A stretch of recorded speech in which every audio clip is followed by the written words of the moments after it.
ল'ৰাটো আমাৰ মাজৰ পৰা নাইকিয়া হ'ল। আপোনালোকে অহাৰ কাৰণে ধন্যবাদ দিছোঁ। পুলিচৰ জৰিয়তে যে আমি যে কিবা এটা সহায় পাম। এক বছৰ ওয়াই না এতিয়া কি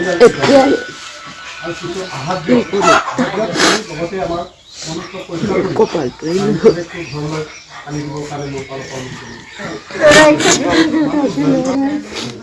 ইগোতে মৰাকৈ মৰিব দিলে ভাল আছিল।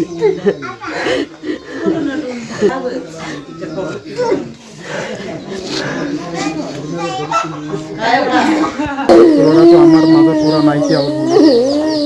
আপোনালোকে অহাৰ কাৰণে ধন্যবাদ দিছোঁ।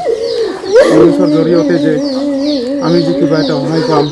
এক শোকাকুল পৰিৱেশৰ বিৰাজ কৰিছে নাওবৈচা শালমৰাত, কিয়নো বাংগালোৰত যি 4জনকৈ যুৱকৰ ৰহস্যজনক মৃত্যু হৈছিলে আৰু সেই মৃত্যু হোৱা যুৱকৰ ভিতৰতে নাওবৈচাৰ শালমৰাৰ যুৱক আছিলে, নাম জয়ন্ত চিন্তে।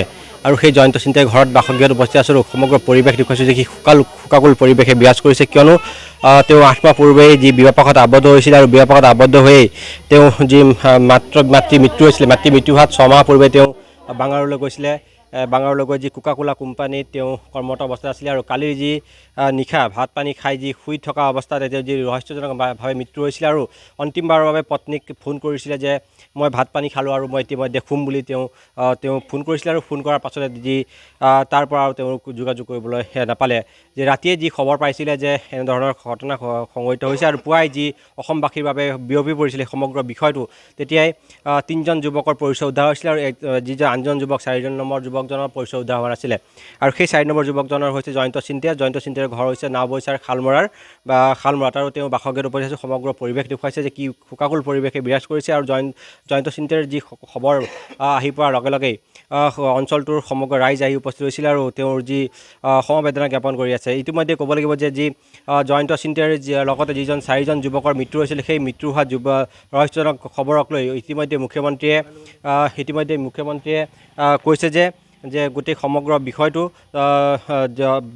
যে কৰ্ণাটকৰ মুখ্যমন্ত্ৰীৰ লগত ইতিমধ্যেই যি আলোচনা কৰিম বুলি কৈছে আৰু তদন্তৰ নিৰ্দেশ দিম বা তদন্তৰ কথা আলোচনা কৰিম বুলি কৈছে। নাওবৈচাত অহাৰ লগে লগে তেওঁ মুখ্যমন্ত্ৰীগৰাকীয়ে কথা দিছিল যে যুৱককেইজনৰ মৃতদেহ ঘৰলৈ ঘূৰাই অনাৰ যি ব্যৱস্থা গ্ৰহণ কৰিম বুলি কৈছিলে। মই যিহেতু জয়ন্ত চিন্তেৰ ভগ্নী আছে, ভগ্নীৰ পৰা জানিব চেষ্টা কৰিম, যিহেতু এইখন সময়ত যে কথা সোধাৰ যি পৰিৱেশ নাই, যদিও মই আপোনাৰ পৰা জানিব বিচাৰোঁ যে শেষবাৰৰ কাৰণে কেতিয়া আপোনাৰ যোগাযোগ হৈছিলে? 1টা বজাত। খবৰটো পাইছিলে? নহয়, কথা পাতিছিলে? ভিডিঅ' কল চাইছিলোঁ।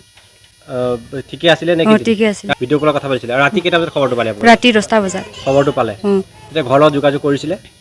কেইটা বজাত কৰিছিলে যোগাযোগটো 10টা বজাতেই কৰিছিলে। লাষ্ট যোগাযোগ 10টা বজাত খবৰ কৰিছিলে।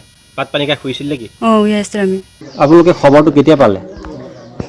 মোৰ ঘৰটো শিঙৰাতে। শিঙৰা? কেতিয়া কিমান সময়ত খবৰটো পালে? মই ৰাতিপুৱাতে ইহঁতে খবৰটো দিছে মোক। হয়। মোৰ ডাঙৰ ছোৱালী গাঁৱত গৈছে, তো মোক কৈছেগৈ আৰু তেনেকুৱা হ'ল বন্ধুৰ মানুহজনে তেনেকুৱা খবৰ দিছিল।